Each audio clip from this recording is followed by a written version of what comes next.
right, everyone, welcome to the January 2024. Wow, it's 2024. Can't believe we're already here to the live stream for the astrology of that month ahead. This is S. Anderson, joined here by Dan Waits and Steph Koifman. Thank you for joining me today for this live, you two. How are you doing? Spiffy. Dan? I'm doing well. All good. Beautiful. I think it's always just to get to talk astrology is like it's like heaven, right? So I'm just trying to keep that front and center, the gratitude of that. And I'm just, excited about this month ahead. I want to just start with everybody what we're doing in this video. Here's a little bit of a structure with it. We're going to have some pre-forecast chatting. That's what we're in now. We'll get to the actual forecast. That'll be the meat of this video. And then we're going to have a Q&A session at the end, 10 minutes or so. Just so you know, I usually, when I've done lives, I'm like bringing comments in as I go. That's not going to happen here because this is going to be more of a forecast. So save your questions to the end. And when we get to the Q&A, we'll just go through as many questions as we're able to. So just know if I'm not as interactive, that's the reason why. And we're just going to press through here. I want to start by, or continue by just saying, we're doing this live stream. Most of the time, Steph, Dan, and I have a video we release on World Astrology Report, Dan's channel. But this time, because we released a 2024 year ahead, you can see it here. Expect the unexpected. It's going to be a landmark year. That's that year ahead forecast video we did. Because it's there, we decided to just do a live this month to make things a little bit easier on us. Those videos, a lot goes into those videos. So we'll see how the different format flows and kind of, I think it'll be a little bit more casual, but still it'll be a great one to do. I wanted to just suggest go check this out. If you're still planning for your year ahead, 2024, we cover a lot there, a lot of the high level themes. I want to pivot and ask you, I'm going to start with you, Steph. Any thoughts on 2024? Just some quick thoughts you want to share with people? I mean, what do you think about the year? Like, I know it's a lot in that video, but anything else you're thinking about since then? Or I mean, I think that this has been said by us and other people in various ways, but it just feels like 2024 is the year before a lot of shit goes down, right? That's what I sort of emphasize, that it's about going into this energy of transition, right? Because it's like Pluto making its final rounds through Capricorn and then settling into Aquarius for good. So 2024 is all about just like the back and forth and threading that needle between those two narratives.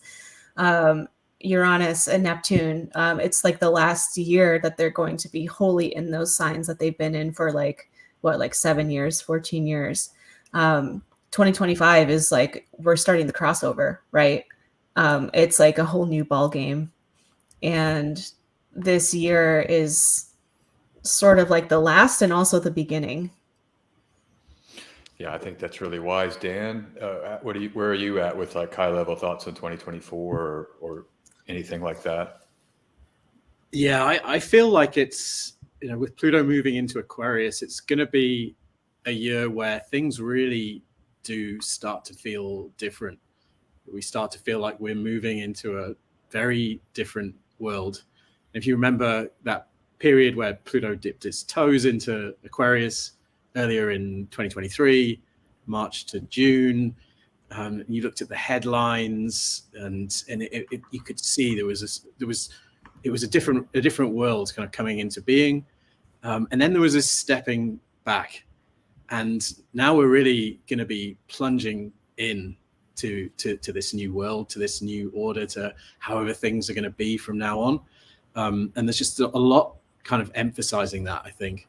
So it's going to feel interesting, and yes, as you say, it's setting up for even bigger changes to come in 2025 and 2026. Cool. And I think that's wonderful. We're going to talk a lot about some of those themes here. I really want to underscore what Steph says. I do think this is not the year where the main shifts happen. I think we're going to get that in 2025. And I won't go into all the reasons why, but that's one of my high level takeaways. One thing I just want to add that I've said in other places, I don't know how much I said that in the video that we did the year ahead, but I just think it's so creative. And I want to underscore the creativity of first half 2024 and how powerfully supportive these transits are for like creative flourishment. And so I just want to encourage everybody to put your Venus, right? It's Venus ruled Jupiter, Venus ruled Saturn by exaltation. And there's just so much creativity in the first half in this year as a defining feature. So wonderful, wonderful, wonderful. Well, let's press on, you two. How is that? And we're going to just, I think, start here here in a second with the actual forecast. But these are just the preliminary thoughts, everybody.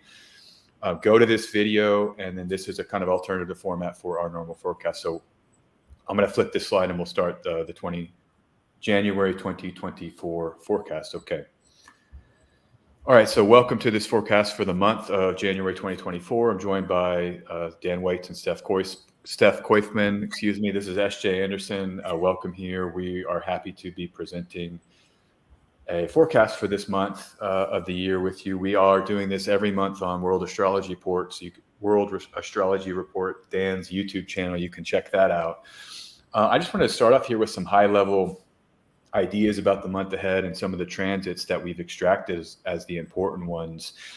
For me, this month is very creative, and I want to come back to that theme with this Jupiter-Saturn sextile. That's kind of my main theme of the month, because these two planets are applying all month. Jupiter has stationed direct, or will have stationed direct, on the 31st of January. And so now Jupiter and Saturn get to apply all month, and they will get as close to perfecting the sextile as they will by 6 February is when they get within, they're as close as they'll be. It's within a degree. But that's my defining energy of this month, of the creative powers that you might have access to as a kind of movement forward into 2024. Dan, any thoughts on high level January 2024 astrology? I really like this month as well for similar reasons. I think that Jupiter Saturn sextile is pretty much, sort of the dominant signature, apart from, of course, the Pluto ingress a bit later in the month. But in terms of a way to start a new year, when we're sort of getting into Capricorn season and thinking about what are we gonna build this year, or what are we gonna create this year, I think there's a lot really supporting that kind of visioning and taking the first steps, laying bricks for kind of whatever we want to build and bring into existence this year. So I like it. Wonderful, wonderful stuff.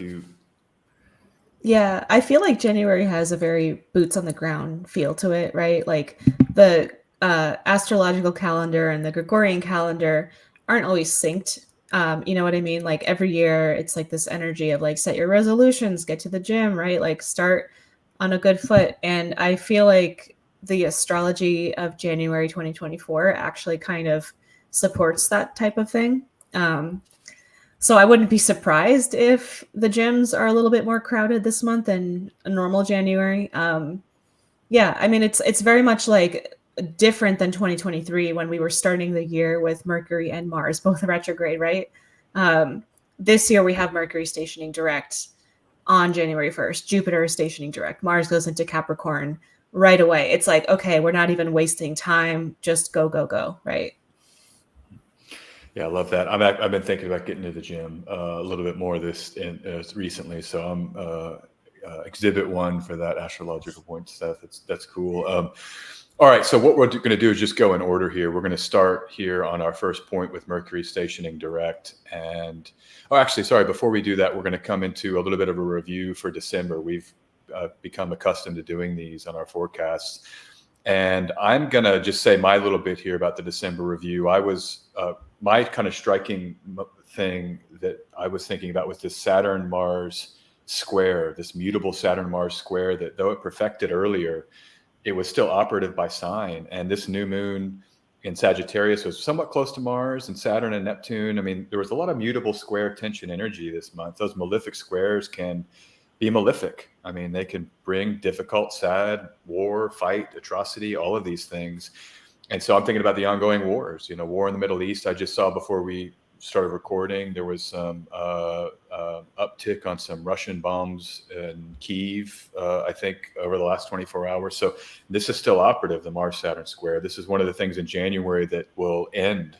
But it's kind of been defining our energy, hasn't it? Like Mars. It was like Mars in Libra with the South Node, then Mars powerful in Scorpio, and then Mars squaring Saturn. A lot of that end of 2023 has been quite martial and challenged. And I think we see it in the headlines. What's Gaza's death toll say about the war? BBC.com, and they have an article about it. New York Times, Arab nations condemned U.S. for vetoing ceasefire resolution. This is a story, I'm going to kick it back over to YouTube, but this is New York Times. Middle East powers skip U.S.-led naval effort to deter Houthi rebels. And so there's this whole thing with these Yemeni Houthi rebels right with that strait, with the body of water there blocking access. Steph, you mentioned this thing about Neptune direct. What is that? Yeah. Right. Yeah. I just kind of noticed that right around the time that Neptune stationed direct in December, I think Israel tried to flood the Hamas tunnels with seawater, right? There was this whole thing where they were literally just going to flood the tunnels, and people were saying something about how the salt water was going to damage the land and make it not arable anymore. And I just thought that imagery was very literal, especially like this whole time, right? Like they use that terminology of the flood, right? The Al-Aqsa flood, right? So it just feels very Saturn and Neptune getting closer and closer. And that's another thing I wanted to point out is that as they get closer, right, because they get to 10 degrees apart in 2024, they're going to start stationing direct and retrograde closer and closer together. So like that emphasis, I think, is going to be a lot stronger. Yeah, I think just on that as well, one of the things that I think you mentioned in a previous video, Steph, is that Saturn has been in this first decan, this first 10 degrees of Pisces. And if you're familiar with Austin Coppock's work on the decans, this is a decan that he calls the labyrinth. And it's just unbelievably literal how much that theme, the theme of the tunnels of this literal labyrinth has been entirely a part of the story that we've sadly seen playing out over the last few weeks. Yeah. Yeah, and I just put up here the solar fire. Everybody can see this is Saturn in Pisces right here. It's been hanging out here. It has not reached yet into that next decan. That will happen in 2024 at a certain point. But Saturn was stationing. It was in that 0 degree, I think at the beginning of December even. I know it was at the end of November. It started moving out of that 0 degree. But I think it was 7 December when Neptune stationed direct, or roughly around that time. 6-7 December, there it is, and that's even, they're already starting to match. I think that's a beautiful point, Steph. They're going to start stationing together, which means you get two major points of emphasis as they're together. God, that's going to be wild. I'm not going to pull up these dates in 2024. Check out our video where we talk about the exact dates where they're stationing retrograde. I think it's June, July. It's like May, June, July. They get really close and then they station together. In 2024. Okay, let's come back here. I'm gonna shift to the next slide. It's gonna take a second for this presentation. I guess it's gonna load here. But the other thing I thought about the month was Mercury's retrograde that we saw in December. And I think it stationed retrograde the 13th, and then it moved from Capricorn back to Sagittarius, where it is now. But Twitter had a real notable crash. I know people say this every Mercury retrograde. Oh, social media is down. Social media is down. But it was true. I mean, it was kind of down for like a few hours, and no one could see any tweets, and people were kind of freaked out about it a little bit. You saw these stories. Elon Musk's X suffered another global outage. I must have missed that. Yeah, I think I saw it. I tried to log in and couldn't get on. I'm an addict, Steph, an ex-addict, so I'm going to see it. I mean, I am too. Yeah, the whole world. Yeah. So anyhow, maybe this was less significant. It's just one that came to mind in my review. I think that's plenty. Anything else on your mind from December you want to share about? That's a kind of a review for you too. Yeah, I mean, I had a couple of things. I mean, one of them was we pointed out in the forecast that we did for December, Pluto in the anaretic degree, the final degree of Capricorn. And what I thought was interesting is this situation that's developed with the Suez Canal, which we've already just mentioned, but the global trade network that relies on the security of the seas, essentially, it's kind of a cornerstone of the current world order. And we see Pluto right at the last degree of this sign that has to do with with the current order, the status quo, and suddenly we seem to see this order almost breaking down. Really, I mean it's huge, honestly.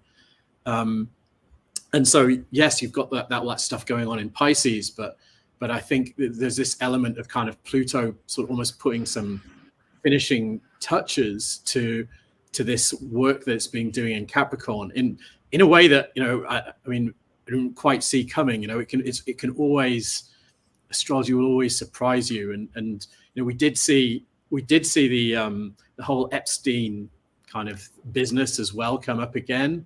I was going to say something about that, actually. Yeah. No, I don't want to derail you too much, Dan, but I was just thinking about how supposedly they're going to release that list in January. They are saying January 1st, but I was like, what about that Pluto Cazimi at 29 degrees of Capricorn? I'm wondering if releasing an Epstein list just seems very much fitting of that symbolism, right? 100%. Yeah, January 19th. And I've always thought that Pluto and Capricorn, one of the major stories was the Epstein revelations. And it goes back to even Jimmy Savile. I know we're getting, not to get too Capricorn here, but it's a major theme of the month ahead is going to be these kind of darker energies. You think about the Devil card and the Tarot, it corresponds to Capricorn. And there really is some kind of darker underbelly that can be extracted with Capricorn. And so I think that's here's that Cazimi. It's around the 19th or 20th here. You'll get that Cazimi of Pluto right at the end of Capricorn. That just looks wild. With Mars. It's gonna go from 29 degrees to 0 Aquarius, right? It's just. And Mercury Mars is like the list, right? The list of the people that were out there, and how that will be kind of a Martial event in their world and a Mercurial event, releasing the information that's kind of an attack on an echelon of society. I still am skeptical that it's even going to be released. They've been saying it for so long that what gets released is too redacted or something like this. But well, they're saying January 1st, which is when Mercury stations direct, but then we have that Pluto Cazimi later in the month. So I'm wondering, if that happens according to that timeline, could there be some sort of further dominoes that fall?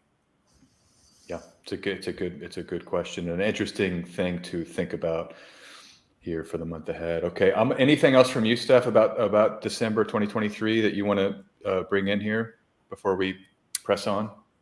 Not really, no. Okay, perfect. Let's just move in then, and let's start here with the first point for the January forecast. This is Mercury stationing direct. When we were just talking about stuff you were just mentioning, we have it here UTC 307. Okay, and that puts it on the first in North America, or later in the second down under or in Asia. But basically, right to kick the year off, right at the beginning here, we get the direct station of Mercury. What I've highlighted in this slide is simply the story here and how elongated it's been. Mercury came to Sagittarius in November, all the way back at 10 November.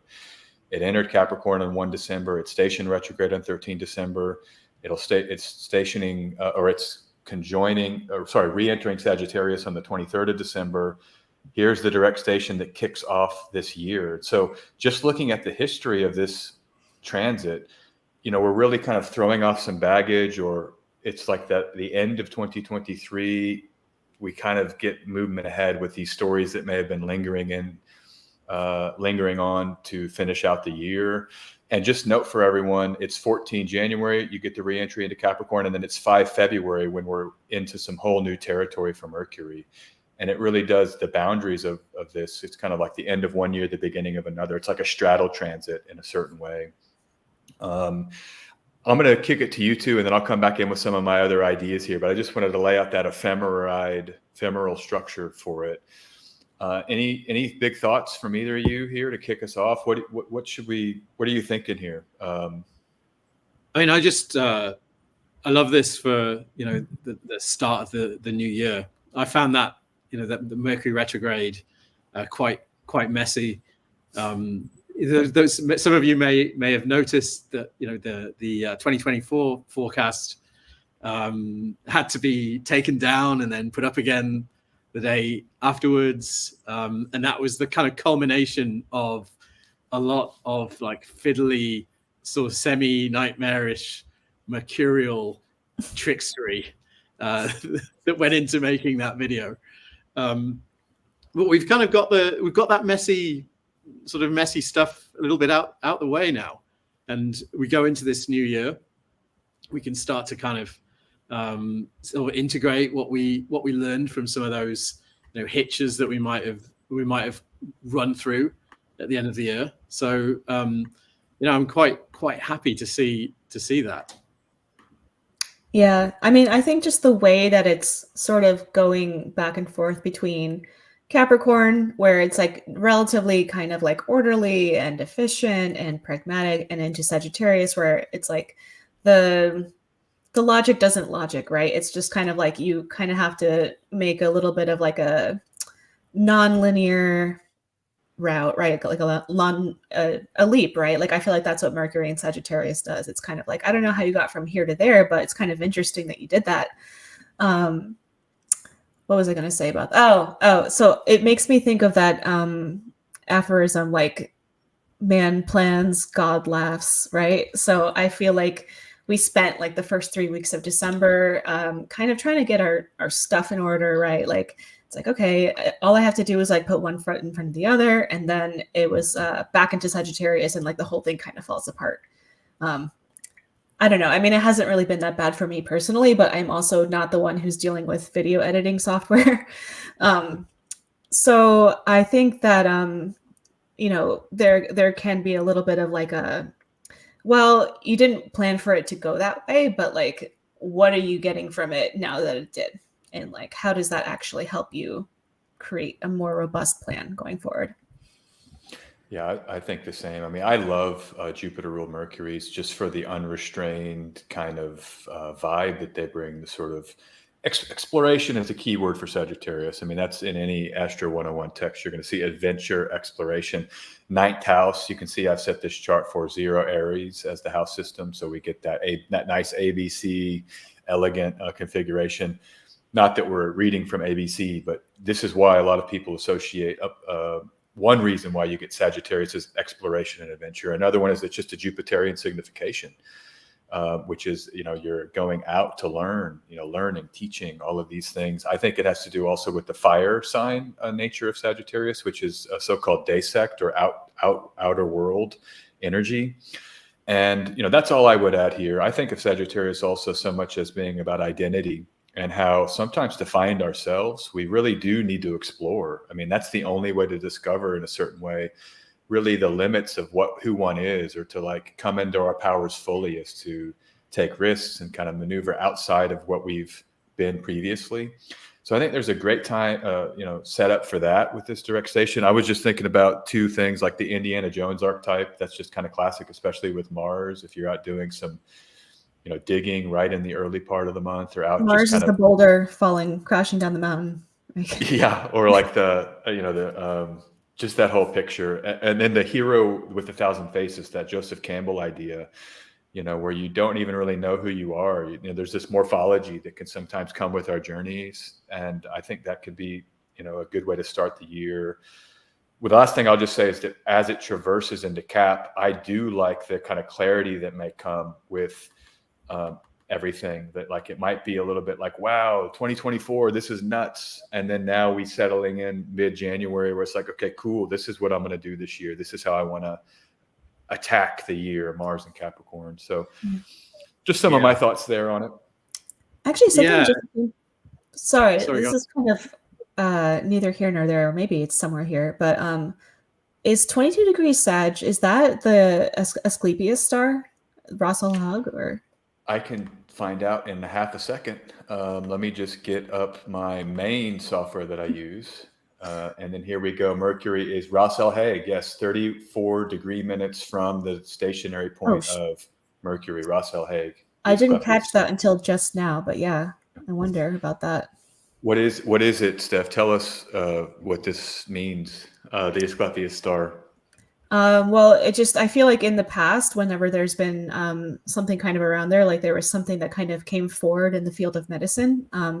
I seem to remember, like in the early part of the pandemic, I think it might have been, there was something with that star around the time that the vaccines came out. Yeah, an Am I eclipse. am I wrong?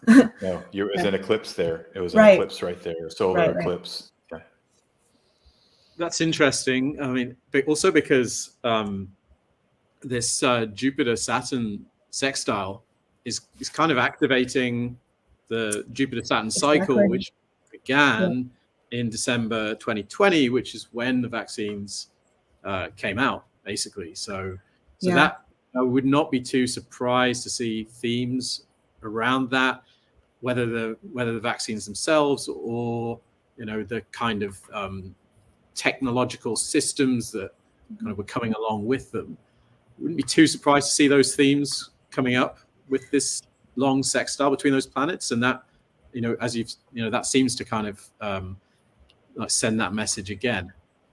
Yeah, and to think that we're now, I think, in the second biggest surge of the whole pandemic, right? It's kind of like we're back to this thing that a lot of people thought was over, right?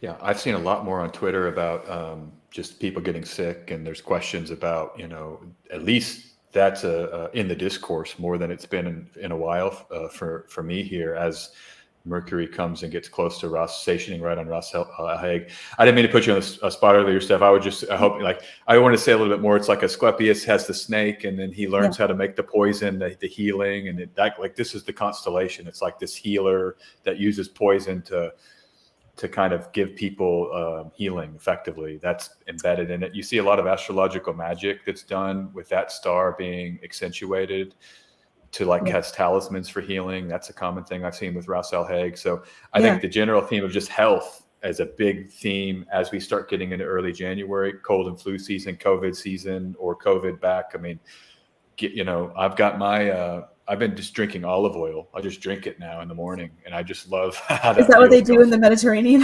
Yeah, they do. Yeah. It feels good. It feels great. Just take shots of it. But whatever it is. When I was in school, I did my study abroad in Madrid, and my my host mom, I think I came back with some sort of because I partied all night, right? I came back and I was like, I can't hear out of one ear, and she was like, here, put some olive oil in a cotton swab, microwave it, and stick it in your ear, and somehow it worked. It just it's like Windex in my big fat Greek wedding. Okay, well, I want to push through here and just to kind of make sure we're kind of keeping a good pace here. One other final thing we wanted to talk about here was the ingress of Venus into Sagittarius, which will arrive. When is that? I think it's mid-month sometime, 20 January. It's even later than that. And how that does bring this the ingress of Venus out of into Sagittarius. Pardon me. Let me come back. Venus will ingress into Sagittarius today. Thank you, Venus. Yeah, you've gone through your little personal underworld there in Scorpio. Now we get Venus in Sag, but Venus will then hit that point and then enter Capricorn this month as well. And so that's just another Venusian layer here. Maybe this helps with some of the illness stuff that's going around, to have Venus come and then hit a Ras Al Hague, at some point in January. It looks like that's, and then Ceres with Venus, and that's a very healing energy. These are two kind of benefic energies in a certain way, that by the 15th, 16th, they're right here, right near Ras Al Hague, as they conjoin. I was just going to add, I was following on Twitter X someone who kind of does the forecasting for the wastewater trends and all of that. He was saying that the peak of this surge should be around January 10th, actually. Okay, cool. So this will be coming down from that here, and the peak of that surge, here's the 13th. Mercury's ingress right on the 14th, and so we kind of shift fully into this more Capricorn stellium with 3 traditionals in Capricorn. Okay, let's keep coming here. Dan, any final thoughts on that? I want to keep us hastily kind of pressing on here. Anything you feel like you want to share about this Mercury retrograde moment, this direct station, start the month, and then kind of trigger us No, through? I was just gonna say, the Mercury Capricorn ingress looks like a good moment to sort of really get your ducks in a row. And Mercury's going to be in its own Egyptian term when it enters Capricorn, so it's going to I think be quite noticeable that Mercury is suddenly going to be faring quite a bit better than it has. So yeah, I like that sort of middle of the month time for sort of, and we're going to talk about the Capricorn Stellium in a bit, but yeah, getting things in order looks like very much on the menu from that middle of the month point. Yeah, and Mars, and there's visibility with Mars just at this same moment. Mars is that 15-degree range from the sun, so that proxy we use for visibility on the 14th of January, just as Mercury's ingressing and getting strong in its own Egyptian term.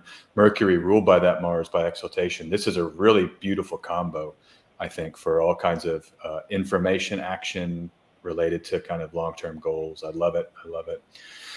Okay, let's shift out of this and let's come to the next point, which is the Jupiter-Saturn sextile applying all month. We've talked about it already a few times. Partile applying sextile starts on the 23rd of January. That means they're within a degree of each other.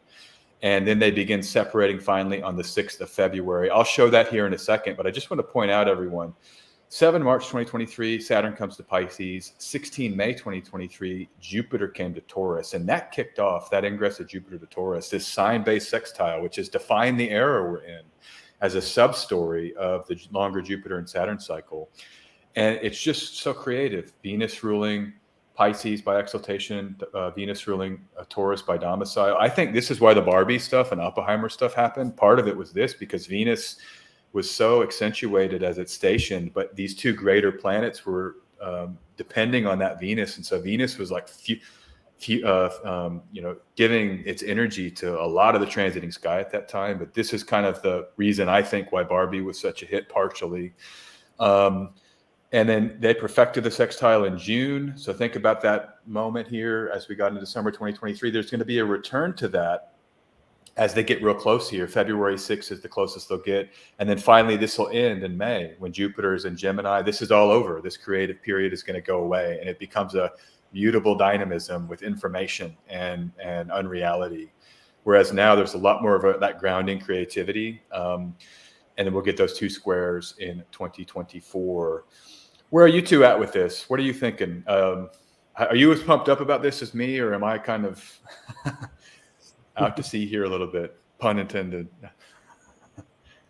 No, I mean, I think having those two planets in that nice long sextile, those are planets that we've got obviously rule 4 signs, so that's a good third of your chart natally, and those two slow moving planets are suddenly kind of cooperating. And we've got kind of, the Jupiterian vision and the Saturnian practicality, although it's in, Jupiter sign of Pisces. So I think, you're absolutely right. There's a lot of creative potential with this sextile, and we should really try and take advantage of it. I think I'll definitely be doing that myself, and I encourage other people to in January before things start to get kind of wild later on in the year. Yeah, I was just going to say, it seems like one of those things you could easily overlook and take for granted while it's there. But then when we're going to have the Jupiter-Saturn squares with Jupiter in detriment, I feel like we're going to miss that. Big time. I'll tell you, this is part of sometimes how I do analysis of the sky. You just go this, you take this kind of, where did they go? But this, when you look at just the traditionals, it really does become clear. And you then do this, you can see how it really does. They're not moving here. Everything else is moving fast. These two have been here for months and months, and so it really does kind of accentuate the nature of this extended feel-good energy.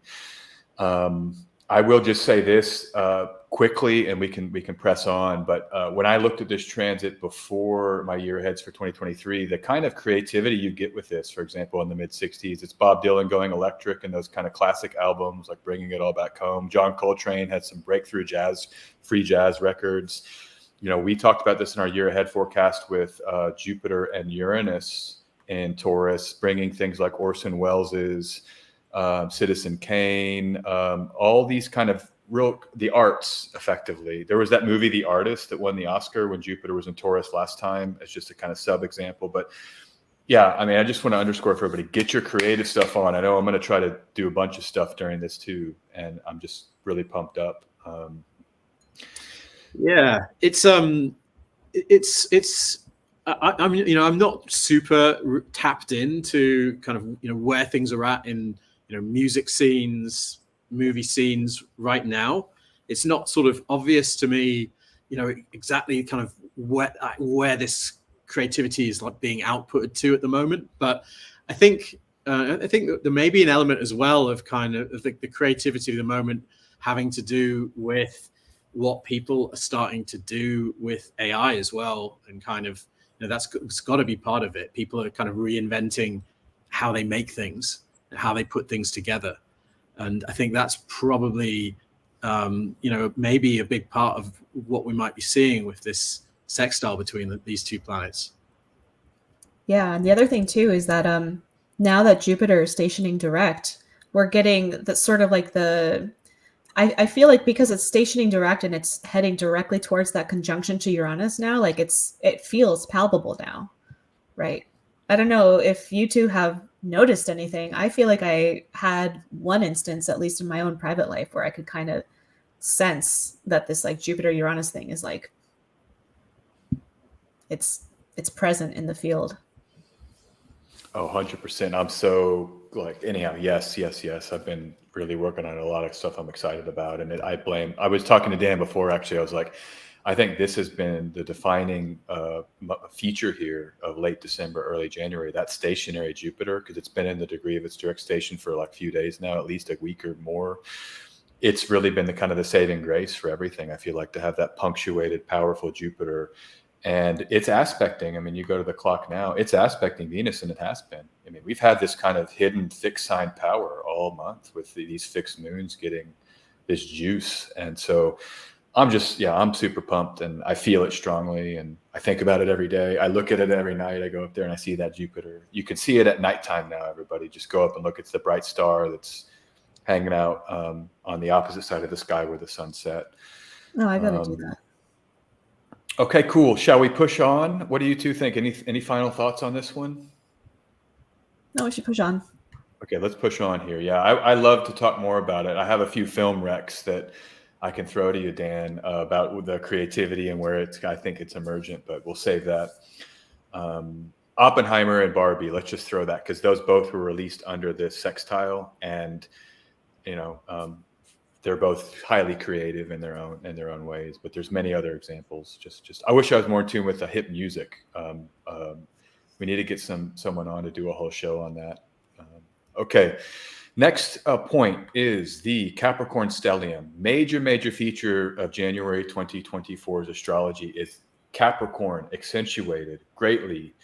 And I'm not going to walk through all of these, but I'm just going to say there's 4 planets, Sun, Mars, Mercury, Venus, and then 5 if you bring Pluto, that spend time in Capricorn in January 2024. And Pluto is going to leave Capricorn. Sun, Mercury leave Capricorn. And then Mars and Venus will leave Capricorn later. But this is the time to consider the Capricorn archetype, the energy of Capricorn, where it is in your chart, how you want to deploy Capricornian energy in a sector or in general. And I'll just say, for my kind of opening salvo, what I think is most important is Saturn and Mars are the primary rulers by domicile exaltation. What are Saturn and Mars? It's long-term, that's Saturn. It's things that have structure and long-term kind of visioning. And what is Mars? It's the workhorse. It's my favorite way to think about Mars lately in Capricorn. It's more localized work. So it's this perfect combination of like speed work with long-term planning that we have here. And it's super exciting. So get your work on, and is my kind of high level advice. And I'm sure you're already feeling it. Everybody's feeling this. The last thing I'll just quickly say, trine Jupiter. See, Capricorn, it's trining Jupiter, all of this Capricorn stuff. It's sextiling Saturn. We call this a minor grand trine, major feature of the month. So you have almost every planet is going to be engaged in this. to support you with these endeavors, with free-flowing supportive aspects. And so, yeah, take advantage of it. Yeah, I was gonna also say that there were like a couple of weeks that kind of stood out to me this month, where it's like Mercury enters Capricorn and then starts applying to that trine to Jupiter. So I'm just like, yeah, if there's anything that you're like planning, if you're trying to like book tickets, book reservations, like I feel like that week in particular really stands out as a good time to set those plans in motion. And then Venus enters Capricorn and starts applying to Jupiter the last week of the month too. So there's also like this really kind of nice energy that's building there too. Yeah, and that looks like it's 28 January where Venus will perfect the trine to Jupiter. And it's worth kind of walking through. I think just visually you can see this with this minor grand trine, everyone. So Sun, you can see it here. This is what we're talking about when we talk about a minor grand trine. It's 2 sextiles. Saturn's the pivot, and then the trine that encloses it. It's like a little flat hat here.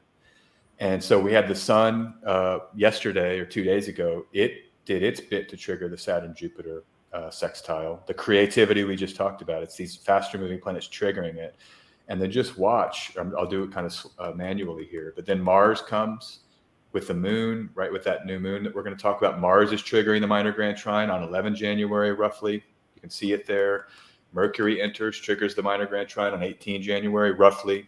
And then Venus comes to close the month with the final minor grand trine trigger. This one might be the most auspiciously potent because you have Venus, the benefic, involved. It's double benefics and Saturn. Well, that's also right when we have that Mercury-Mars thing, square the nodes, too. Okay. Should be interesting. Should be, maybe some of that goodness gets eclipsed away. But, yeah, that's an interesting feature.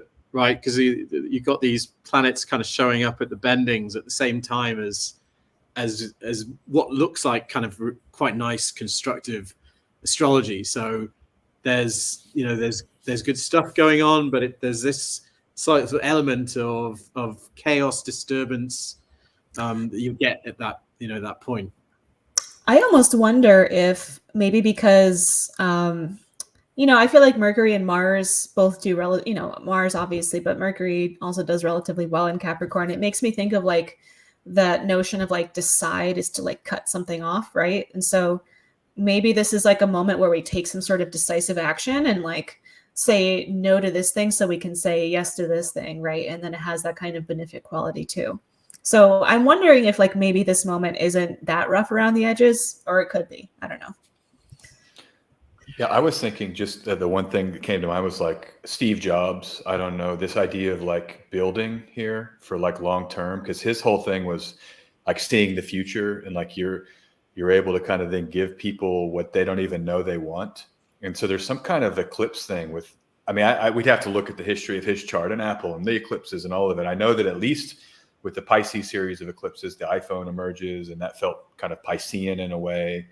I know that the node isn't here and there's no eclipses right around this time in January, but there's still Saturn and Pisces. And it's like the minor grand trine with long-term visioning. This is that like psychedelic kind of vision work that is a huge component of all of this astrology we're describing. That's why I'm so pumped up about it, is this the Piscean dreams, right? Made real as you have this very supportive flow. And even Taurus energy. This is not weak energy. I mean, this is like staying with the steadfast bull of the commitment, and then staying in that work mode.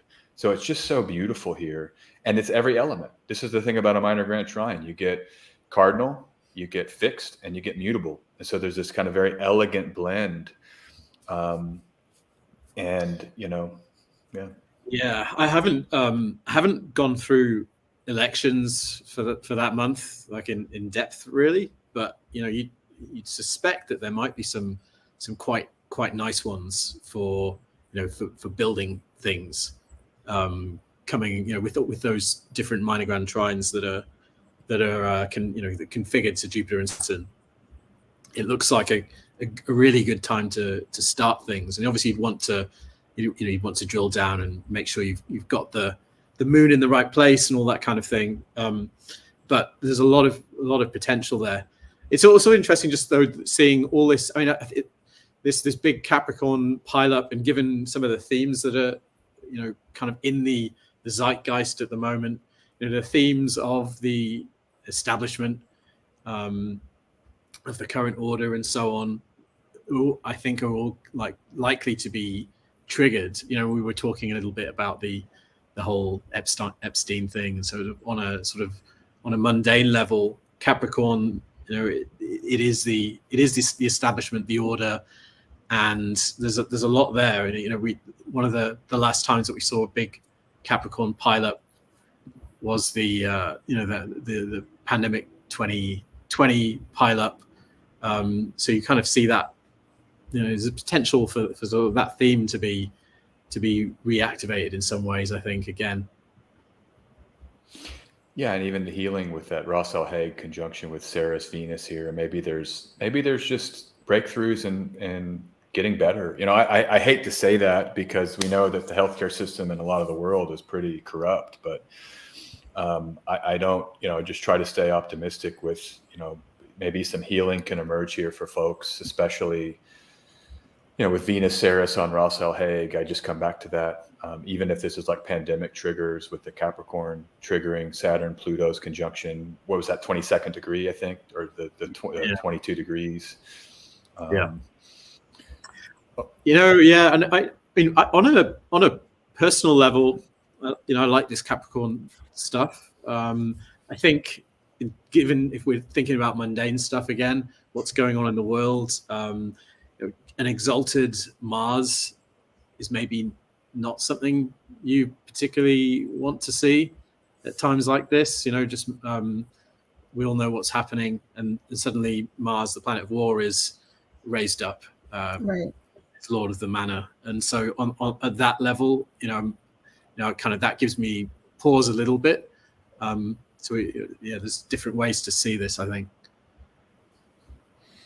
Yeah, it sounds like what you were saying in the beginning, SJ, about how Mars has kind of been part of like the main narrative now since it's been in Libra and then Scorpio and then with the square, but then that doesn't stop when it becomes exalted, right? I feel like it's just a continuation of that. Yeah, and just to say, I think this comes next month, but Mars at the south bending of the lunar nodes, that will actually happens at the end of the month. This is something to consider, everyone, because Mars conjoining the south node triggered October 7th events. And now we have Mars squaring the lunar nodes at that south bending. It really is by the way, the bendings, the south one, they'll say this is more like the south node. Okay, so you might bring in Ketuian signatures here. It's like a return to that Ketuian moment. I would be really watching 28 January in that area, in that part of the world. I hate to even bring it up, frankly, because you just want to pray for peace and envision peace, but we have to, as astrologers, at least note the trigger. And maybe Venus will help, maybe this is going to kind of cool this off, or get a little bit more unity here with Venus entering Capricorn, Venus a ruler of Capricorn by triplicity. Maybe that's something that can be useful here. We're going to talk in a second about Pluto and Aquarius and the squares, but I think this has to do with the Pluto and Aquarius story. If that situation does accelerate in ways we don't want to see, what will that do with the world order, and how Pluto and Aquarius may be changing the world order this month? Why don't we push into that if you guys want to, and that way we can keep this moving forward. Is that okay? Anything else you really want to talk about here with the Capricorn energy this month? Or can we, there's the new moon, maybe we can just, it will align very well into that new moon conversation. And I think with this, we can just kind of keep it going here. I don't really have much more to say on this new moon, except that, everything we've already talked about, the bendings we brought in already. I think that's the main thing we wanted to add this to the conversation this month, was to let everybody know, listen, you've got a new moon right at the south bending partile squaring, and so all of those eclipse stories get a major trigger. I would just say, go ahead. It's a very close trine to Uranus there, so yeah, it's sort of at the bendings, and it's trining Uranus with the ruler Mars. It's there's this sort of strange disconnect between a certain sort of, there's that Capricornian reliability and solidness, and yet there's some sense of the new or disruption and so on. But bringing something sort of radical into being would not surprise me too much around that time. Yeah, I mean, just in the process of, preparing, charts and calendars for some of my clients, the vibe that I'm getting is that it feels like some of these things that we've been thinking about doing for a while, right? Like we've been kind of vaguely planning on like a move or like some other big life change. It seems like all of those things that are just kind of like abstract at the moment become very real in January, right? It's like suddenly it's just like, all right, it's time to like make the choice and like, pivot. That's what it feels like. And I would just encourage everyone. I mean, this October eclipse season that we just went through, I don't know how it was for everyone else out there, but it was pretty intense, especially for cardinal signs and cardinal heavy energy at a whole number of levels. And even the early one in April 2023, that first one in Aries, that just kicked up a story. And now we get a new moon that's now in the cardinal axis. The nodes are settled in the cardinal axis. We will have we're coming into that eclipse season in 2024 where you have both eclipses in the cardinal axis, the only one of that cycle. I do feel like we may be being drawn in here deeper into those eclipse stories. So review your cardinal axis, everyone, and what happened with your eclipse story in 2023, because this is going to ping that and alter that. And look, it could be exciting. I like the nodes as revealers and as accelerators of purpose.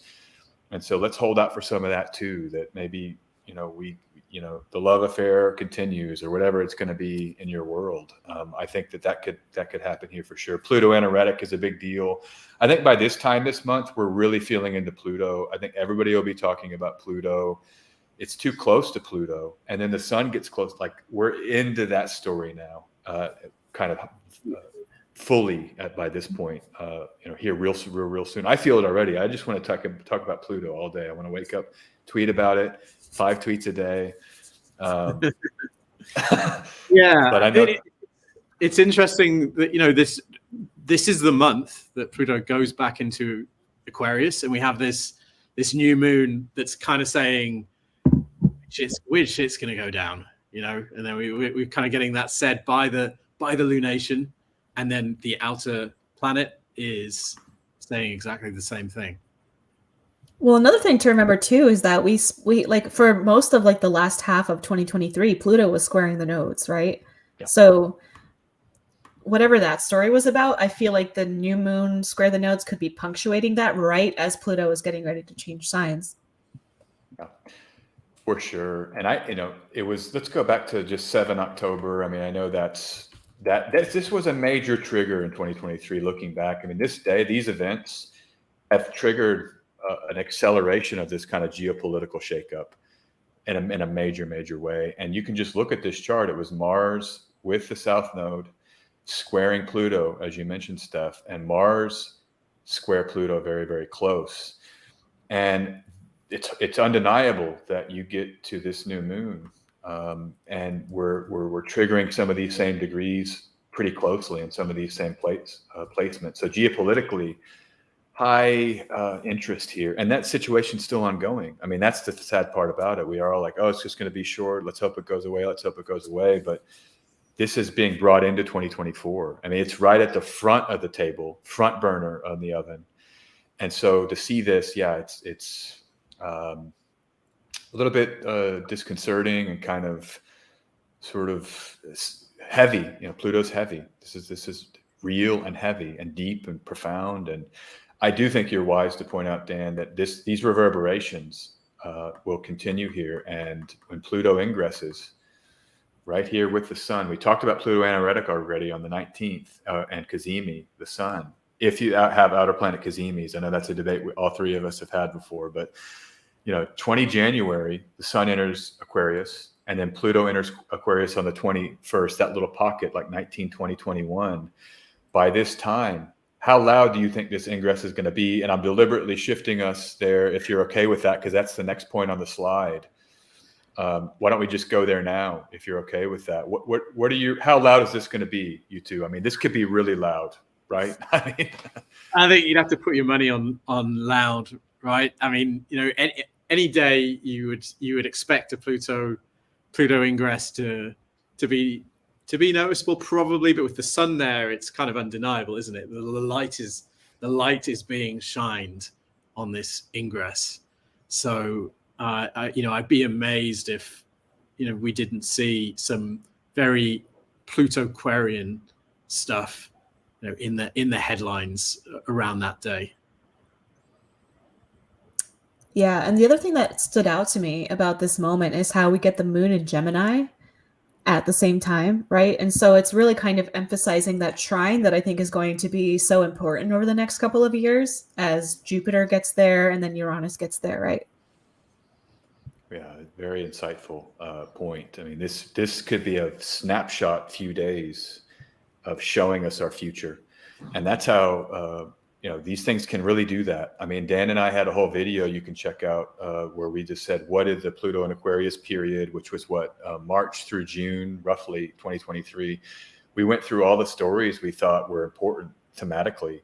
And it was very rich with that. And so just to look at that lunar transit stuff of and here, I'm going to go back to solar fire in a second, but this really does capture the outer planet astrology of the next few years, right in this little kind of sub snapshot, fractal, you might say, fractal of meaning. So I'm going to be paying attention for sure to that weekend. Real quick here, I just have the outer dates. Just know Pluto in Aquarius ends finally in 2044. So we're buckling up for about a 20-year transit here, just over 20 years. And just to say, just for completeness sake in this video, what is Pluto in Aquarius? Well, it's transformation through destruction, right? What small takes over and kind of destroys and then emerges as the dominant force. We see things like a decentralization where what was the center doesn't hold, it gets rejuvenated or reformulated. I think this is where some of the modern assignations to Aquarius as the egalitarian and the humane, this can really come in here when you look at the history of Pluto and Aquarius as showing us how you won't have one power structure that was maybe authoritarian. Capricorn has to reinvent itself and have new rule sets that are a little bit more friendly for everyone, at least in some sense.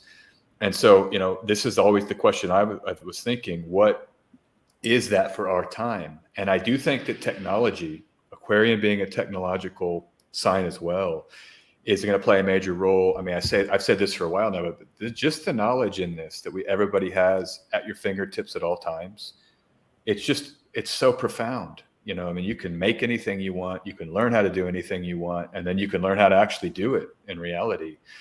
And so I think that this will continue to spread power all over the world. And of course, we'll have more technological regimes with currency and with the world order and with IDs and central bank digital currencies and all that stuff. We've covered it at length in many videos, but it's just worth kind of laying a little bit of that out here, because this is the kind of stuff I'll be looking for right as this ingress happens. These are the kind of stories I'm going to be keyed in on. And the one thing I'll just point out here, OpenAI was sued by the New York Times. Did you guys see that recently? Yeah. So they're for copyright infringement. And so that lawsuit is going to be interesting, just to see if they settle or if there's other lawsuits, or how is AI going to be put in check by older legal regimes or older Capricornian styles of the world of legal orders that then are going to have to be reinvented. And that stuff, I'm telling you, it's not an easy case. Some of the things you've looked at on Twitter might make it seem like it's open and shut. But when you go into how AI reproduced those articles, it didn't read the articles, right? It did it in another way. And so it's like some novel legal theories are in play here. I think some of that will be setting the tone for the next 20 years. I'll be looking into stories like that, or that story in particular. Any thoughts just high level here, you two, on this? As this then begins here again for 10 months or whatever in 2024. And I do remember, it was sort of surreal looking at the front page of the newspaper. I usually look at the Guardian. It's free to access. It's not behind a paywall, and just the tone of the stories in that previous Pluto and Aquarius period, the themes, they were just notably different.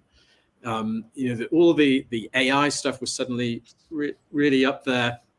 There was, remember all this stuff with David Grush and these sort of UFO kind of claims and stories that are going around. That was suddenly up there. We had these kind of balloons and spy balloons and stuff and all that kind of thing that was going down. And then all of the BRICS news that we've talked about as well. It's interesting. Just we're looking at this kind of whole situation with global trade in the Suez Canal. What's that kind of setting up? Is that maybe setting up sort of proposals for like alternative arrangements for global trade and things of that kind? Especially with the sun there at that ingress, I'm really expecting things to just sort of look quite different on that day. I'd also encourage all viewers as well, just to if you know your own chart and you know if you use whole sign houses, which house Aquarius is, just pay kind of close attention to what's going on around the time of that ingress, and if you know what part of your life that house represents, just try and kind of keep an eye open. Is there anything, what happens on that day? Does anything shift? And think back to what shifted during the last period as well, because the fact that we get the sun's light there, it's kind of helpful to shine a light on what's coming, both for the world and for us. It's like the movie Arrival or something. On that day, just yeah. I just saw quickly as an interlude this movie. It's called Dream Story, I think. It's with the new Nick Cage movie. And what starts happening is like almost simultaneously, the whole world starts dreaming about him, and he just shows up in the dreams. That's the premise of the film. So it's some kind of like otherworldly arrival of this knowledge of, in this case, it's how we're all interconnected into the dream realm, and it kind of opens up whole new ways for humans to communicate. I'm AGI. This is the last thing. Two quick points, and then we can move. But like AGI, as AI is advancing, I'm wondering about new models that might be released around this time. I just saw an amazing Microsoft model that you just show a picture, and it was like showing a guy with a mouth agape, just that picture, and then they animated it perfectly, and it was just like one short voice clip, and it was like these perfect animations of a digital avatar. So some breakthroughs in that just today. I mean, these breakthroughs are happening every week. And I think it's part of the Saturn and Pisces moment, as well as Dan was saying earlier, and the sextile with Saturn and Jupiter. But then Pluto and Aquarius is going to come, and I think we could see whole new levels of this stuff. And then finally, I'll just say the Pluto and Aquarius 2024 shift, Bitcoin specifically is going to have a big year this year. I didn't mean big just in terms of the event called the halving.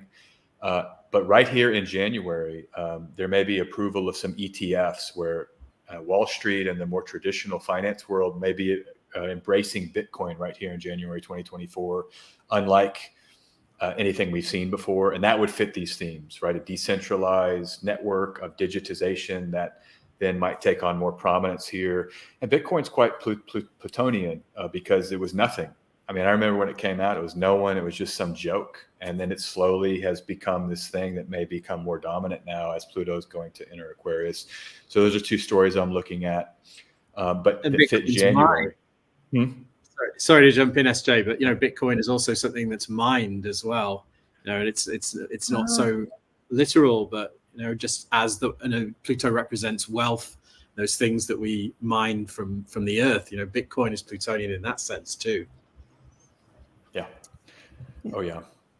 Something else. Oh, sorry. Keep going. Just say quickly, it's Earth air, because it's Earth because you need energy. So that's all the age of Earth, Jupiter and Saturn, 19th century, 20th century. So Bitcoin consumes energy, but it's air because it's computer computation to solve algorithmic problems. And so it's a kind of an elegant Capricorn Aquarius story, and it came with Pluto and Aquarius, or with Pluto and Capricorn in 2009, and now it will continue that Saturn ruled sign story. So yeah, definitely on the radar. Steph, go ahead. Yeah. No, just something else I was thinking about is that I remember like all the way back in 2009 reading this article about Ray Kurzweil, the futurist. Do you guys know who he is? And he was the one who like predicted, I think, when like a computer would be able to beat a human in chess. And like he specifically said that he thought 2024 would be the year that we got the singularity. And I remember like years ago, when I was thinking about like, oh, Pluto in Aquarius enters in 2024, and like that kind of lines up with this timeline that he prescribed. And I remember being like, wow, what is 2024 going to be like? And like, what is the singularity really? Like, what is that going to be? It's interesting with Kurzweil, just to say, because I know like in 2019, I did kind of a deep dive. He was actually saying 2044 by then. I know he shifted this date around a lot. Wow. But then in the last 4 years, he's moved it up. At least that date, he's now moved back to like 2029. So it's all, when I first read about it like 4 or 5 years ago, I kind of deep dive when I was studying this. I was like, it'll be Pluto and Aquarius, where by the time we're over, at least it lined up at that point. But now it's maybe mid-transit, and maybe it's Jupiter Saturn opposition. That can often be an important moment, like the announcement of Osama bin Laden's, that whole thing that happened at the opposition, and the conjunction of Saturn and Jupiter in 2001 or 2000 triggers like war on terror. And so there's these kind of puncture, so I'm wondering, anyhow, just a few thoughts on that, Steph. I mean, people can go, he's all over the place. So I'm sure, I'm not saying anyone's right or wrong here. I think he's the one who's a little bit confused, actually, but it fits with this symbolism, certainly. No doubt. Okay. Should we press on? There's one more point, and then we're going to do a Q&A here for those that want to hold over. Are you two ready? I think we've covered that plenty. There's so many videos out there on it. You all, the main thing is just look, it's the sun with Pluto during the ingress. It's the moon trining, and that solar lunal activation might give us unique abilities to check in here. We're actually, one other thing I just want to point out, and I'm going to show you on the other document on my software. We'll go into this for the February forecast, but it's the Mars in February. Mars and Venus are going to conjoin pretty close to Pluto, and so look for that to also bring in a major Pluto and Aquarius thing. We'll talk about it later for sure. I don't even know why I jumped ahead. I just felt like I wanted to say that. Maybe with January, what's important is to know that they're getting close, Mars and Venus here, and they're kind of starting to mix now. And then they're going to mix with Pluto in Aquarius in February. And so that's something just to keep on your radar here late in the month, as like Aquarius is accentuated with Pluto and the sun, and then Jupiter, and then Mars and Venus come together. There's some kind of, I think, continuation here, a combination of those 4 planets. So sorry to jump ahead, you two. I'm thinking that was probably best left for February's forecast, but I couldn't help myself there. Yeah, just some other thing, because there is, of course, Bitcoin is a big theme, but the other element is other kinds of monetary schemes like CBDCs, central bank digital currencies, UBI, universal basic income. Like these, I think there was definitely an uptick in news about UBI during the last Pluto in Aquarius activation. We have Jupiter in Taurus. We have Saturn in Pisces, and so the Pluto and the Sun. I mean, the Sun can have to do with the governments and with the center as well. So I'm definitely also keeping my eye on new monetary systems and schemes of that kind that aren't just coming from the sort of decentralized world of Bitcoin. Yeah, I've seen news about that just today. I was looking, and there was someone was talking about, it's called Fed Now, which is the Federal Reserve's ability. They're kind of setting up a system where it can go exactly into wallets that directly from the Federal Reserve. I mean, this has been a scheme that's been contemplated for a while, but I think that's coming online more fully potentially in 2024. And then it was also looking at some of the technology in Ukraine, where they were airdropping USDC through that company Circle, which is the creator of that stable coin. And those are like old Wall Street people involved in that. And then they were converting it and through MoneyGram so they could go and get their local currency through those airdrops as a way to give aid to people in Ukraine that needed it. So yeah, all of that stuff seems like it's set to kind of, I mean, these are the basket of stories that I think are good to have in mind, certainly. Okay, let's push on, you two. Is that okay? And I think the final event is that Uranus station. Uranus is direct station, and I know Dan, you were keen on this and kind of. Oh, we have a sub slide about the full moon in Leo. All I'll say with this is that it's square. It's the full moon in Leo here is opposite Pluto in Aquarius. You see that, and this is another event that is going to punctuate that 20 January moment and 21 where they both ingress, and then you get a full moon pretty quickly after that, squaring Jupiter in Taurus. And your whole conversation there, Dan, about like value, you might assign that to Taurus, like how we value things. And you have these innovations and expansions. This is like UBI potentially, Jupiter and Uranus and Taurus, but it's the angularity with Pluto and Aquarius that very much brings in, I think, just to say, that's my one comment about like this sub-transit is, look for just a solar-lunar accentuation of everything we just talked about right out of the gate, 25 January. Yeah, I mean, this full moon looks dramatic, to say the least. Dramatic? Dramatic, yeah. Okay, I was going to say traumatic. I was like, oh. Hopefully not that, no. Okay. Where do you, is it the outer planet stuff mainly, or? I mean, I think it's so the moon in Leo, full moon opposing Sun and Pluto and Jupiter, right? It feels kind of like stark revelation, right? It's like it's happening so soon after that ingress too, that it just seems like it's like revelation on top of revelation with the Cazimi followed by the full moon, right? I think that those first couple of days should be revealing. For sure, agree. Okay, let's press on. And this is the final point for the forecast this month, and it's Uranus's direct station, 19 degrees, 5 degree minutes Taurus on 27 January at 7:35 UTC. You can see the chart here. All I've got with this, I just wanted to add a little bit about the dance of Uranus over the next little period, because there's only 2 more direct stations, or 3 more direct stations in Taurus. So this is the second to last, or no, the third to last. And so we're kind of winding down all of Jupiter and Taurus. And I was just thinking about, like, when I saw this as a point and I was looking at this, like, what has this whole transit been? It's like 2018 through 2025. And like, what I was thinking, what are the Jupiter and Taurus, what are the Uranus and Taurus stories? I mean, they should be pretty clear by now, right? We've been in it long enough. What's the big thing that is Uranus and Taurus? And the only thing I could really come up with was all of the digital restructuring. I know this is an earth sign, so it's not an air sign. It's not really, but Uranus is the technology. That's the natural signification of Uranus. And so it's acting through like our like supply chains and the earth that we live in and all of that stuff. And, I even think about my own world of like how tech, like I'm traveling all over the world. Like, like my Taurus, my daily structure of life and kind of flow is so technological at this point. And this is all the stuff around COVID, the COVID years, the Zoom culture. That's, to me, a big part of Uranus and Taurus. And that's the main thing I could think of, but you two might have others. Anyhow, you might be able to talk about this higher level, like what's Uranus and Taurus been, but just know that's where I went with it. Yeah. Similar places. We've seen a lot of disruption to money.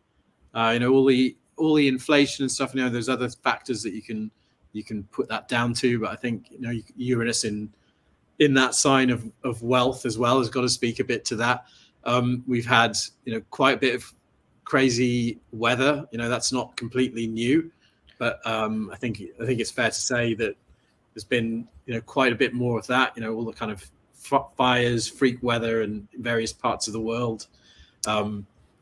New systems for trade, but then disruption to the old trading systems. It's all kind of part of the same picture of kind of like the sort of mechanisms of wealth and materialism are sort of being jolted around and flipped upside down. I think we've seen a fair bit of that.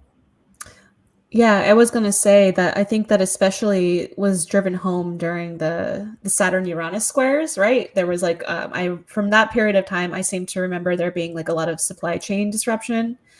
And what was the other thing? Oh yeah, the weather thing that you mentioned. It was I think that was especially pronounced during the Saturn Uranus squares because I seem to remember every time that aspect kind of went close to being exact, there was some sort of like climate or weather related catastrophe.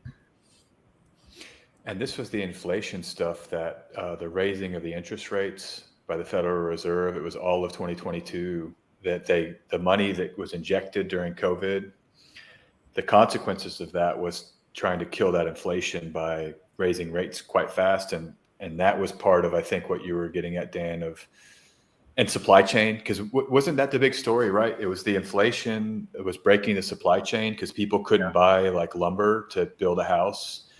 And the eggs, remember that? The eggs, the egg prices, no one could buy eggs, or people were buying crates of eggs and making billions of dollars because they just had these crates, and stuff. Right. I mean, it also went, it really went all the way back to the start of COVID. It started with toilet paper, and then it just kind of went from there. Who could forget the toilet paper? Yeah. And that's Tyrian, right? The comfort. We need that toilet paper to feel safe in our homes and to feel comfortable. And I mean, it's the whole lunar component of Taurus, I think, comes in there. I was just going to quickly say, you mentioned this earlier, Steph. We're really setting up now. When you get to this direct station of Uranus, and what is it, 27 Jan, 2024. I mean, the next stop here with this Taurus story, Jupiter's now direct. It's out of its degree of its direct station. It's moving. It's coming for Uranus in April.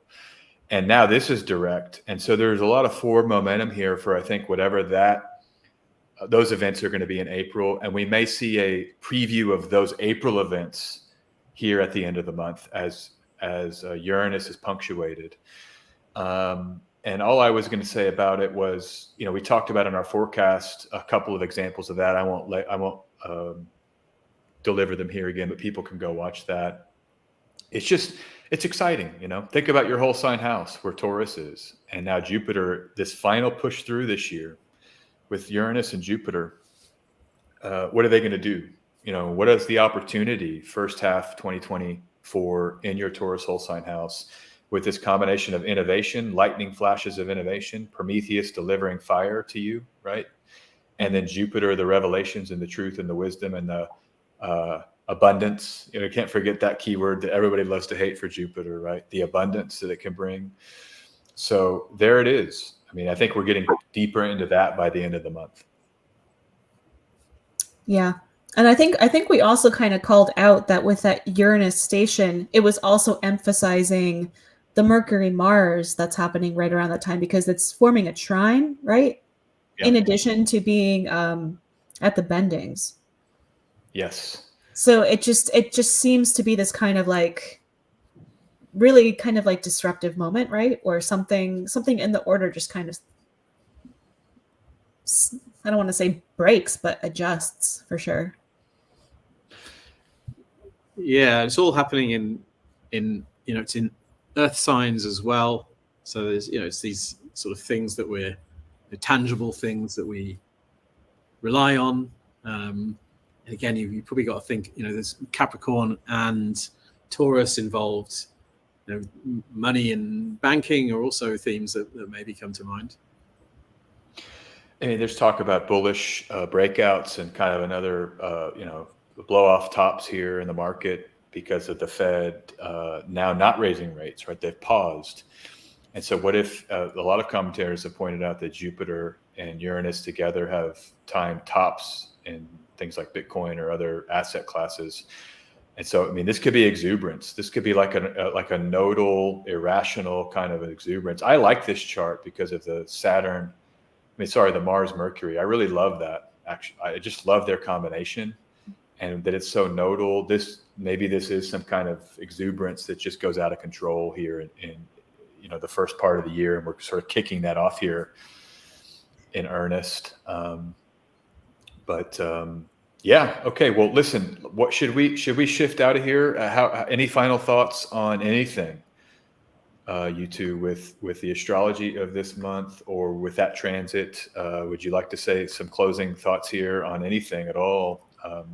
Where are you at? I feel like there's always more I could say, but we're going on like an hour and a half now, so Okay. this is probably enough. Okay. And there will be a Q&A here if you want to stick around, but let's just wind down here. Dan, final thoughts for you? Anything that you feel compelled to share? I don't have too much more to add, really. I quite like the month, particularly on a personal basis for individuals. I think there's a lot of potential there. I think on a mundane level, it might not be the kind of month we're all celebrating necessarily, but certainly it's a good start to the year for us to get stuck into things. Isn't that frequently the case, though, that like what looks good for the individual doesn't really look great on a mundane level? Yeah. I mean, Mars on a mundane level at a time like this is not probably not our favorite fellow in the sky at the moment. But from a personal level, Mars can be just getting things done and putting things into action or solving problems, and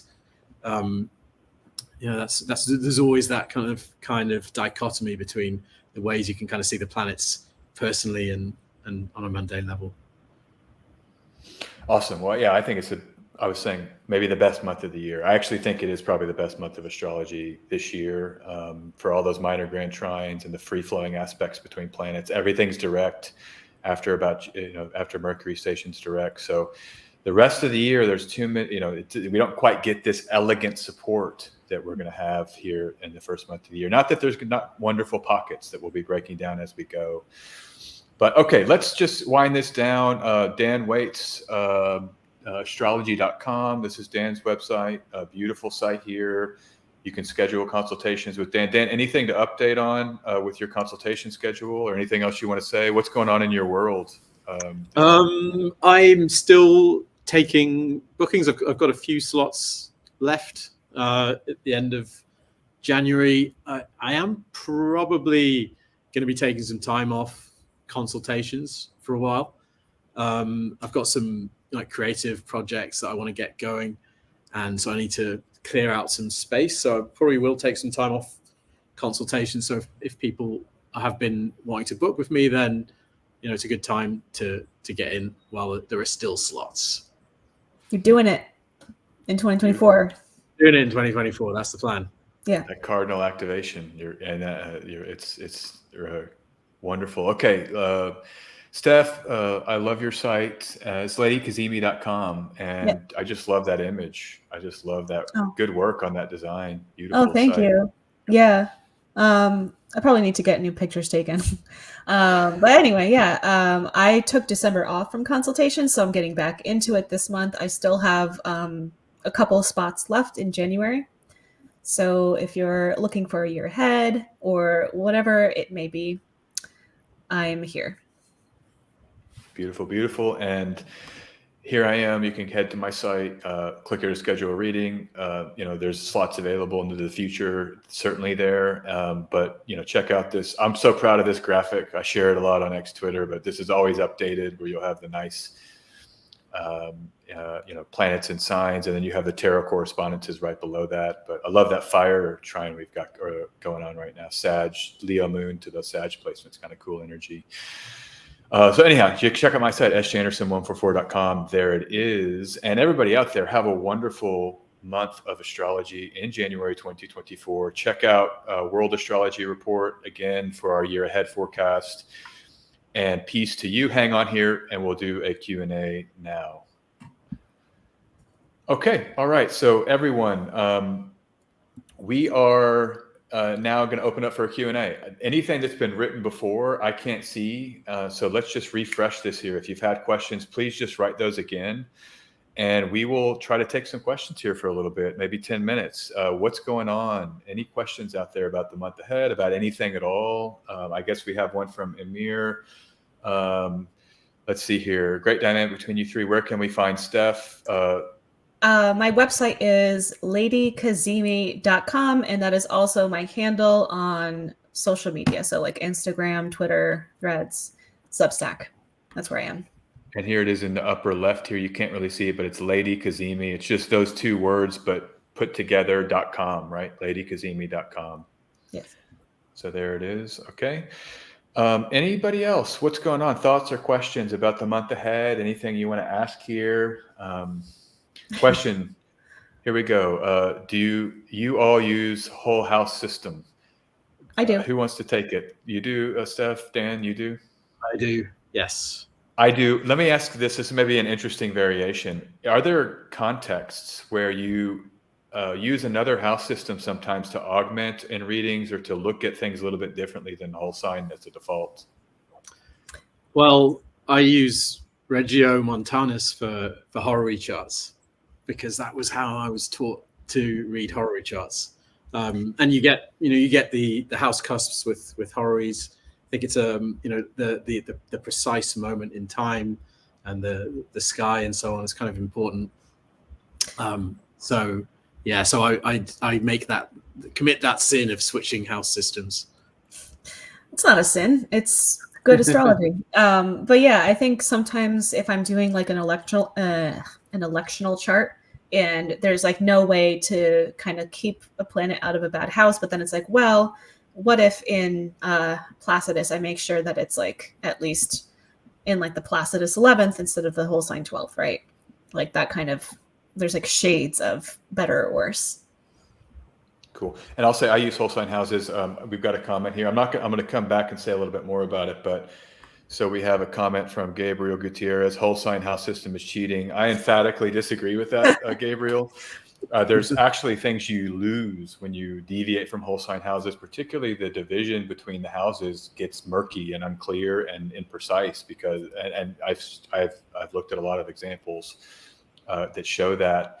I'm not saying you can't use it or you shouldn't use it, but for me, there's a great elegance when you just focus on sign qualities and how those then overlay with the houses in an elegant way that's complex, actually, that you lose when you deviate.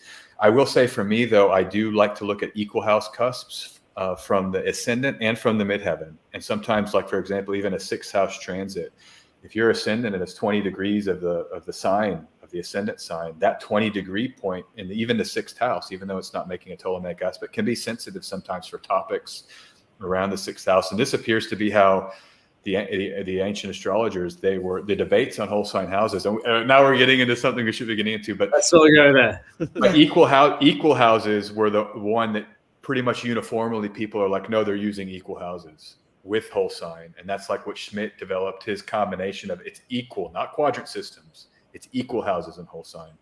Anyhow, let's come off of that. I hope that answers your question. Nikki, next question. What is one thing on your Pluto and Aquarius bingo card? You two want to go first? We'll kind of lay these out. Ooh. UFOs. That's right.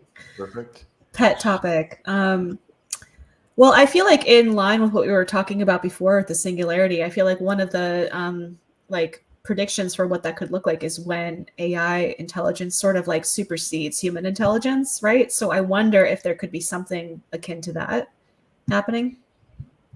Cool. And for me, I think it's going to be the revitalization of the pure human. So we're going to have an emergence of a new definition and a kind of celebration of human for being human, because the AIs can only do what they can do.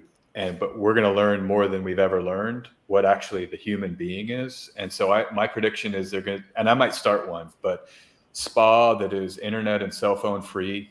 And you can pay me thousands of dollars to come for a month, and I'll take your cell phone and I'll take your internet, and you're going to get tapped into your humanity, independent of AI and independent of the digitization. Right. That's the Uranus and Taurus thing, right? The Uranus and Taurus, and I think it'll be the Pluto and Aqua, because you look back with the Protestantism is a version of that, Like you don't need the church. It's like you have that ability to pray directly. And then you have the rights of man and women later, but in the 18th century, where you have these unalienable rights of law. And so we're kind of going to have a reformulation of who we actually are. And the only context I can think of where that's meaningful is against the technological, so I saw someone tweeting about it too, that it will be a popular thing over the next period. And I did in 2018. I went to a farm in Belarus for a month, no internet. It was amazing. Oh, that sounds great. God, it was awesome. Well, we moved into a kind of digital first world, arguably around the pandemic was kind of when the real flip happened. And so now, a kind of a holiday or a trip is to really just immerse yourself in this material world and strip away all the gadgets and the digital stuff. I would like to just say just on the I said UFOs, but I think the theme of, which is something I said in the 2024 forecast, but non-human intelligences, because I think that encompasses artificial intelligence, which we all know about, but artificial intelligence is likely to shed a light on the intelligences of the other animals that we share this planet with. There are projects that are using AI to decode, whale song, and this whole UFO topic, which is something obviously I've talked quite a bit about, in my on my channel. I think we're going to be hearing a lot more about that. What it really is another question, but the subject for sure will be coming up. So non-human intelligences is top of my bingo card. I feel like that's some of the Uranus and Taurus stuff too, like getting into the Earth and the intelligence around the Earth and all of that. Okay, let's just keep pushing through here. A few more and we'll go.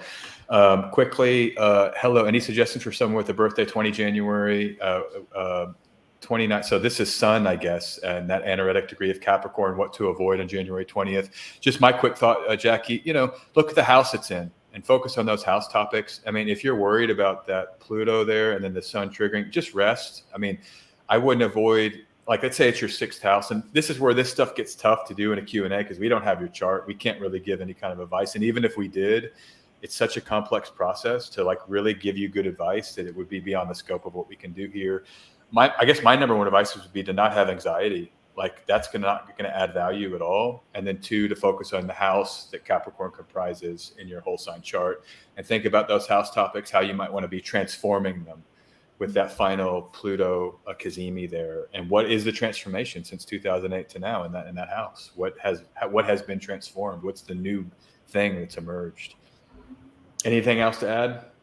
Yeah, I mean, I feel like it's Pluto conjunct the Sun on your birthday in the solar return chart. So to me, that feels like a year where you're going to be seeing a lot of your own shadows, right? I don't even know if that would necessarily be some sort of it could be some sort of external event, but to me that speaks to a lot of inner knowledge, right?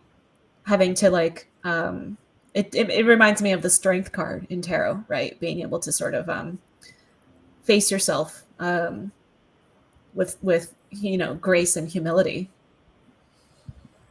Dan, anything to add?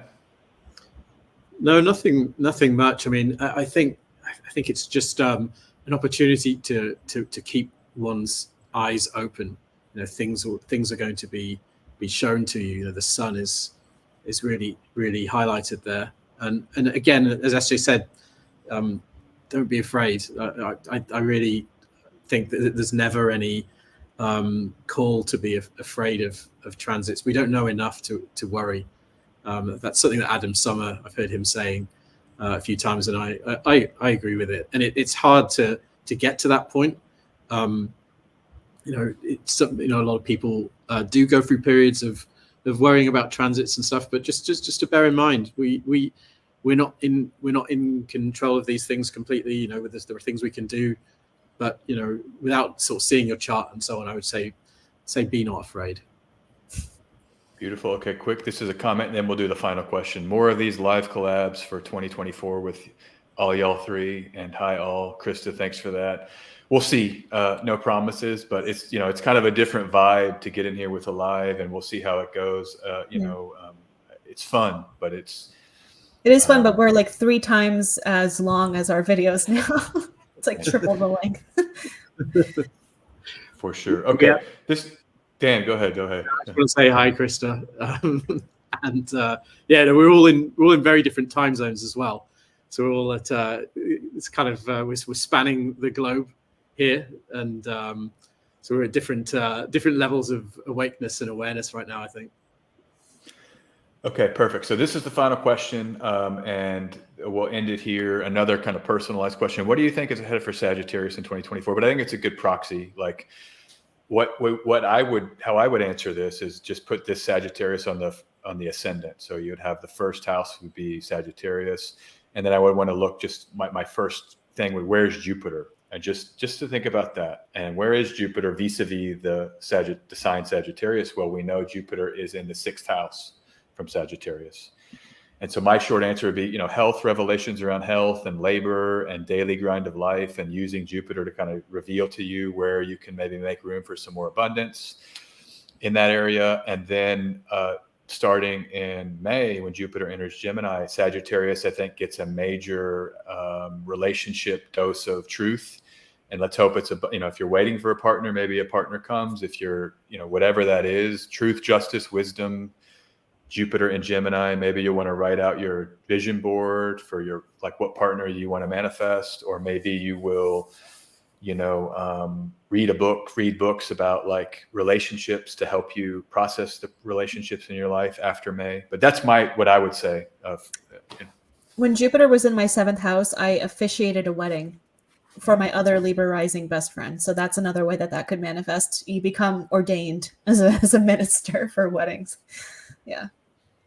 Beautiful. Dan, any words of wisdom for Sagittarius this year? Final thought? Love the Jupiter-Uranus conjunction for you. That's my other thought. Be prepared for that kind of unexpected expansions, and kind of that sort of revelatory freeing up feeling. As a Sagittarius, you may well feel that more than the average person, and that is kind of going to be coloring quite a lot of the year.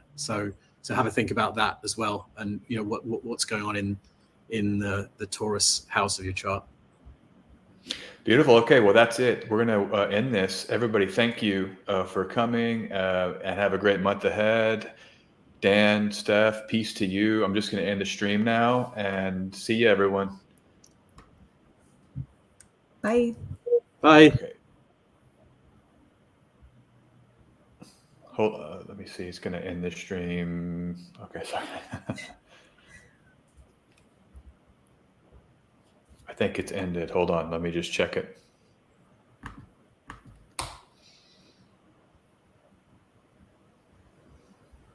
The live timer is still ticking. It still says everyone can see and hear you. Okay, yeah. So let me just end it. I guess it's saying end the stream, having trouble connecting. Please check your internet connection. Oh, come on. Let's see here. Pluto in Aquarius means we're stuck on this live forever. Yeah, like, this is Mercury still. It's still retrograde. Still got some tricks in the bag.